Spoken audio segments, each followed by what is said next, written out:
পরিবারের সব সদস্য বা একাধিক সদস্য যদি সামর্থ্যবান হয় তাহলে সবাই দিবে, নাকি গোটা পরিবারের পক্ষ থেকে একজন দিলেই চলবে?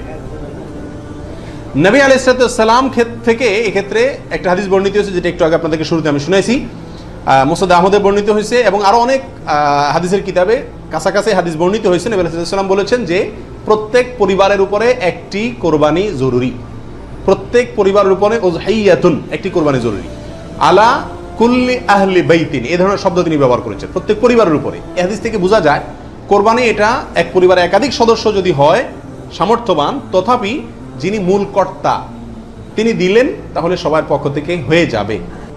এর বিপরীতে ওলামা ইকরামের আরেকটি মত আছে, যেটা ইমাম আবু হানিফা রাহিমাহুল্লাহর মত, সেটা হলো কোরবানি পরিবারের একাধিক সদস্য যদি সবাই যদি সামর্থ্যবান হয় তাহলে প্রত্যেকের পক্ষ থেকে দিতে হবে।